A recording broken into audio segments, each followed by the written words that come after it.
Happy Saturday once again, ladies and gentlemen. This is the Written Undead podcast, and I am Jack Childress, the lame, same game guy. And I have my co-host, Richard Ryan Rose, Jennifer Amato, Angel Ramon, and we're being joined with a special guest host this week, the one and only Doug K, kickboxer extraordinaire. Yeah. And this week's special guest is a connoisseur of all things cryptid, has his own podcast, the one and only D.A. Roberts. What is going on with you, sir? Not much, man. Thank you guys for having me on. Man, glad to have you. Glad to have you. Absolutely. Well, now, it just so happens that a member of this cast is also a big fan of all things cryptid. Oh, yeah. And as I said pre-show, I think I'm going to let that man steer this show today. Have at it, Richard. You and D.A. educate us. All righty. Yeah. Hey, great to have you on the show there.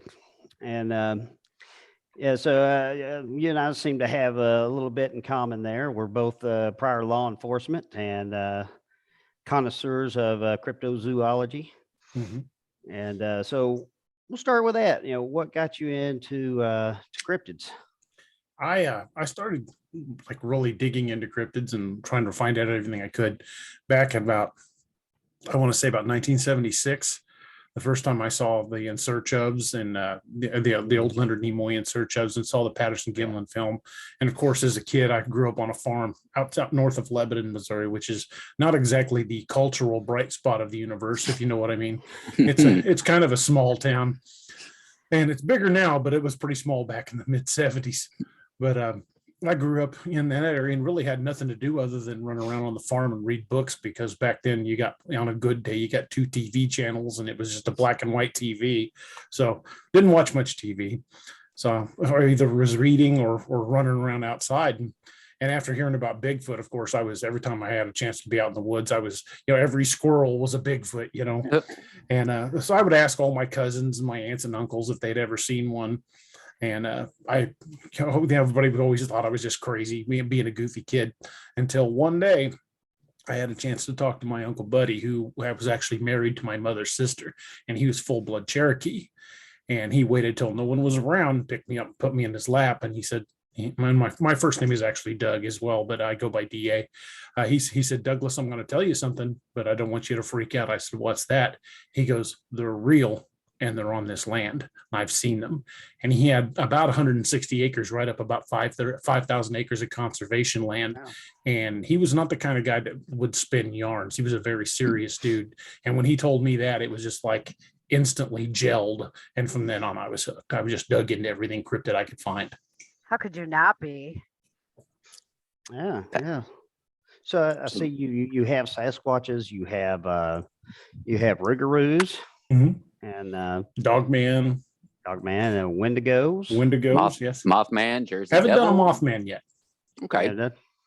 Okay, well, I'm one up on you on there then. Yeah, but it's interesting. So tell us a little bit. How long you been writing? I released my first book, first full-length novel, 10 years ago this year. In fact, first week of July, it'll be 10 years. Oh, happy anniversary. Oh, thank you. For real. But I've been writing like short stories and, having the odd poem published here and there since probably junior high. But my first real serious publication was the release of the first of my Ragnarok Rising series, my zombie series. That was, like you said, first week of July 2012 was when that came out. Oh, Well, now, awesome. having such a big interest in the cryptids, you just said that your first real book, though, was a zombie book. Mm-hmm. I've got a zombie series, 4 cryptid series, a sci-fi series, and a fantasy series about to drop. Okay. I would have just thought nice. that your first actual big time writing would have been about cryptids. So it's kind of fascinating that you went the zombie route. Was that because it was just more popular at that time and you felt like you could bank on it more than you could the other? No, the zombie series kind of started accidentally.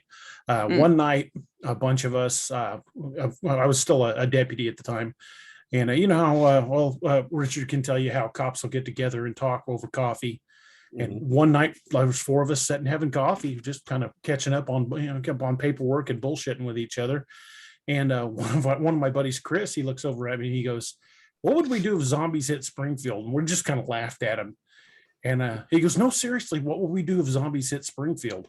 And I'm like, zombies don't exist, right? He goes, well, okay, assume they do. How would we react? So we spent like the next 20 minutes talking about how we would modify emergency county plans to try to deploy what limited resources we had to try to prevent the spread of zombies, and realize pretty quick we'd be outhanded pretty quickly unless everybody started shooting for heads.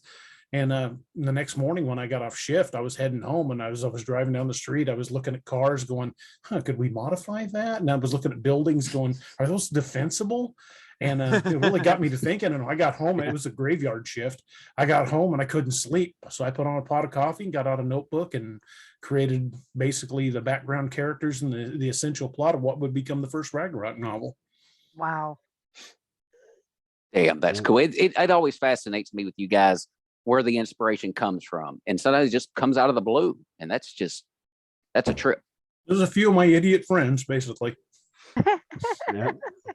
I got a lot of my law enforcement brethren in my books, and I do the same thing. Yeah, they're not much different in my books than they are in real life, which makes it exactly. I like to bring in our humor and some of the inside terms. Sometimes I have to put in a footnote to explain what things mean, but yeah, I've incorporated quite a few people. Sometimes I've changed the names to protect the guilty. Oh yeah, that's important. Yeah. Yes. Do you throw in that dark humor that we all have? Oh, too? absolutely. Attaboy. Yeah. In fact, my first something Jen you might like is that my first Ragnarok series. That whole series is based on a corrections officer. Oh wow. Definitely. Interesting. Definitely need to get it. Yep. See, well, there you go. The Ragnarok is actually, I mean, there you have your standalone series and all these different genres, but the Ragnarok is your actual very first series. Okay. I'll be looking that up when I get off. Hey, Yeah, just like we said before the show, your list just got bigger. List just got longer. Thank you so right. much. Hey, DA, how many books do you have actually out right now? I have 25 in print with one about to drop. I'm almost finished with the newest book in my Apex Predator series. It's going to be called Apex Predator Dark Moon, and it's set in the LBL area, land between the lakes in Kentucky, Tennessee. Oh, Tennessee. Look at That's that. hitting close to home there.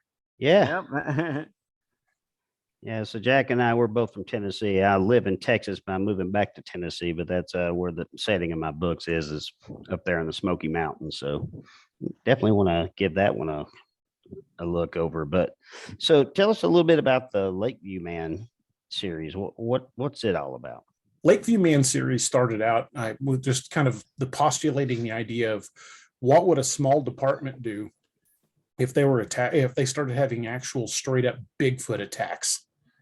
If a cryptid was killing people and nobody really believes it's a cryptid, nobody knows what it is. So basically a couple of deputies figure out what it is, and it's them basically working against the clock while their own department doesn't believe what they think it is. And there are shadowy elements of the government moving in that are trying to stop them from taking this thing down. And they end up engaging regardless. Sounds about right. They do that, They do. yeah. They do. They're the greatest. And so, Nothing against our law enforcement brothers and sisters. We love them immensely, but we know how upper command works. so the Lakeview Man, is that all? Is it all Sasquatch? No. The first two are Bigfoot related. The third in the series is called Lakeview Man Beast of Blunk Road, which is an actual place out in Stone County, Missouri, along the shores of the James River. And there was actually a sighting out there about 4 years ago of the creature known as the Ozarks howler.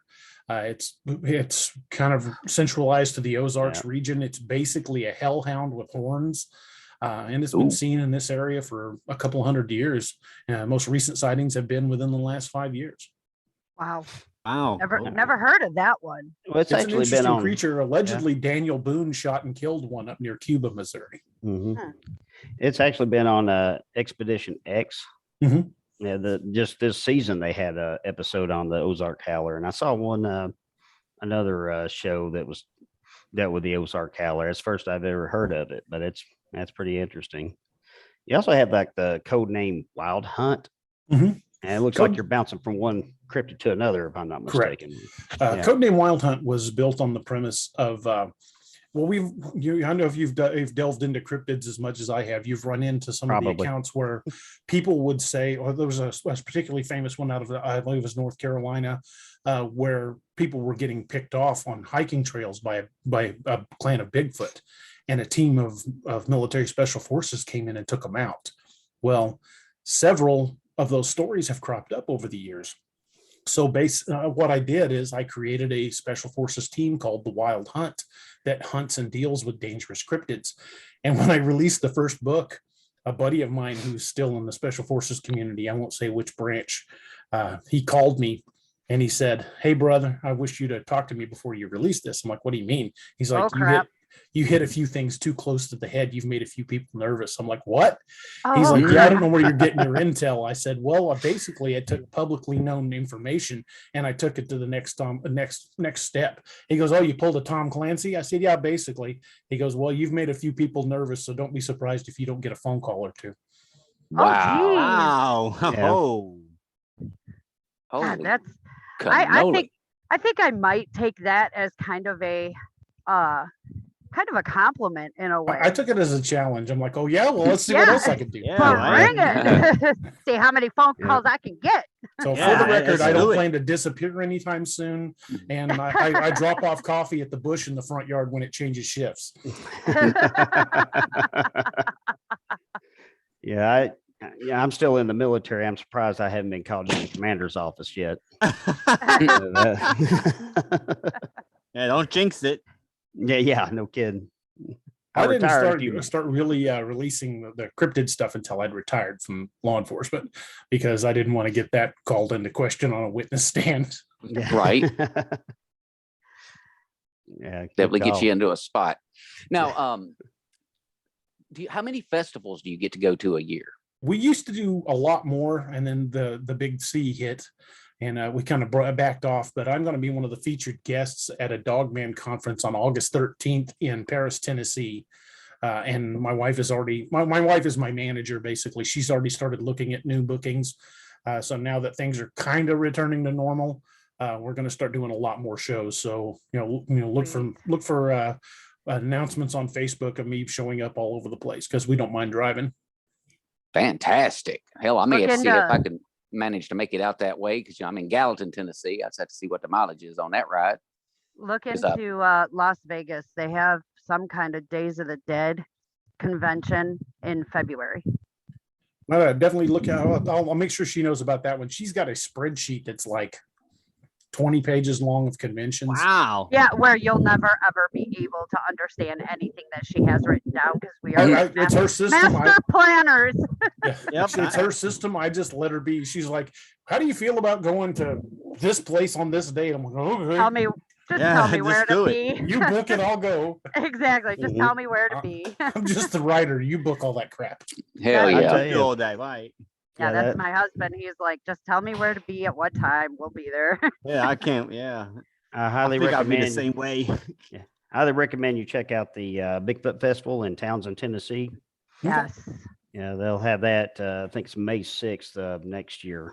Cool. I And, might have to see about showing up for that one. yeah. Yeah. Now, how yeah. many people was it they said were there? Because me and Richard were at that one this year. Mhm. Man, it was wildly successful. Oh gosh, Um, yeah. But I think they said the attendance, what was it, more than doubled from Yeah, the more than previous double. year? Yeah. And Yeah. they expect it to get even bigger the next year. And I mean, they had so much to see. They had Mini Kiss there, which was so awesome. So yeah, definitely highly recommend that one. That is one to go to. I'll Yeah, make sure that definitely. one's on her list. Yes. Yeah, I just got a notification from Zoom.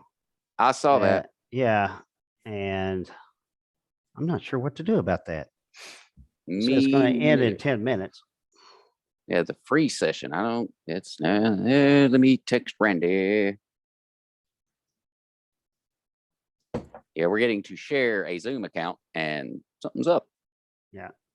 Love Zoom.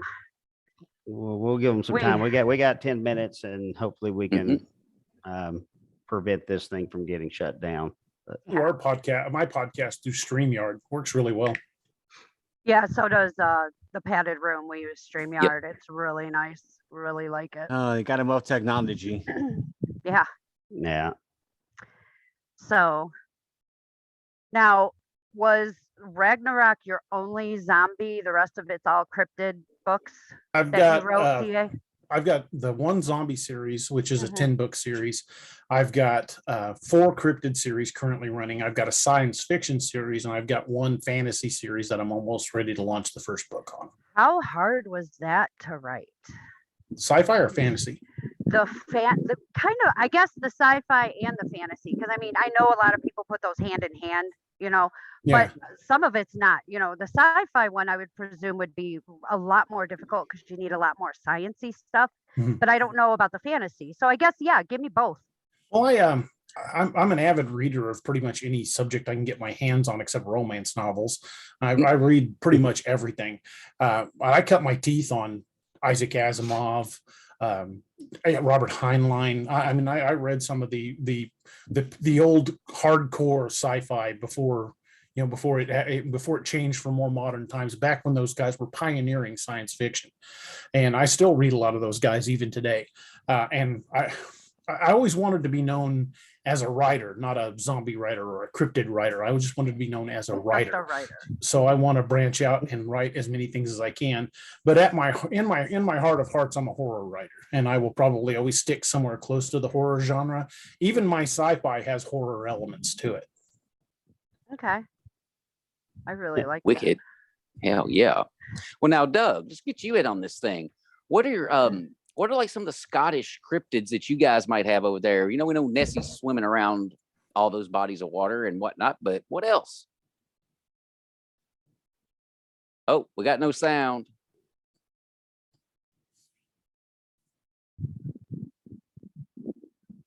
Can't hear you.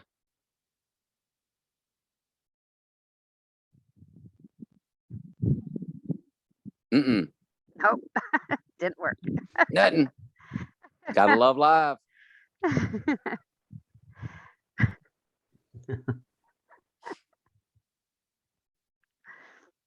He's sitting there going, I don't know Holy what's crap. happening. I have no idea. I can't fix it. I was looking to see if there's anything I can do on my end that doesn't look like it. I can mute you, but you've already done that. So Might have to log back in. My favorite of the Scottish cryptids is the gray man of the Cairngorms. Ooh. This is essentially their version of Bigfoot. It's been known to abduct hikers up on the mountains, and it will generally only appears when it's foggy. But there are a lot of people have reported it's chased them down. It's actually supposedly responsible for a number of missing people, and most people, when they see it, they'll give it a wide berth. But it generally only shows up up in the upper mountains of the Cairngorms when it's foggy. Wow, that's interesting. So there's Bigfoot everywhere. Well, the funny thing about so much of the weird folklore that comes out of Scotland and Ireland is really interesting, because during the time of Pangea, when it was all one continent, before the continents broke up, the Appalachians is the same mountain range that runs through Ireland and Scotland. Oh, wow. they originally, I think at one point in time, the Smoky Mountains of the Appalachian Mountain Range was actually the tallest mountain peaks in the world. Same thing with the Ozarks. The Ozarks is actually one of the oldest mountain ranges on the planet. At one time, they were taller than the Rockies, but they are far, far older. So they've been beaten down over time. But the Ozarks, that's why folklore runs so deep here. Wow. That is so interesting. So I guess, where does that put you on the evolutionary chain? Do you believe the evolution, or do you believe it's a whole complete separate species, all these cryptids? It's hard to say. Some of them, I think some of them are very supernatural in origin, like the Wendigo. I think the Wendigo is a Native American curse. So it's very much got a supernatural origin.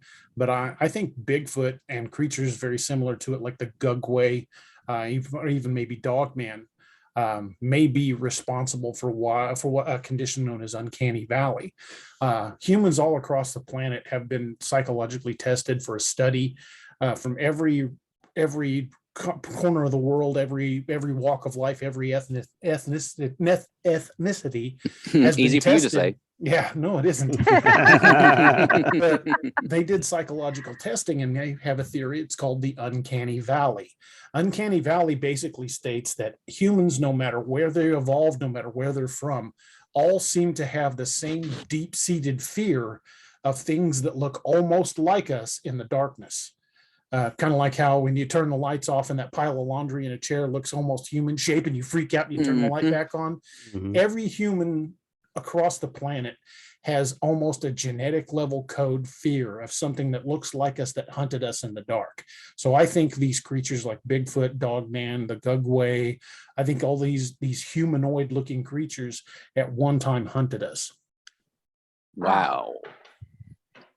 So did we just get better than them with technology of our own? Well, granted, primitive technology. Yeah, where did that separation come from? I think that separation hit about the time we discovered fire, because a lot of them couldn't make it.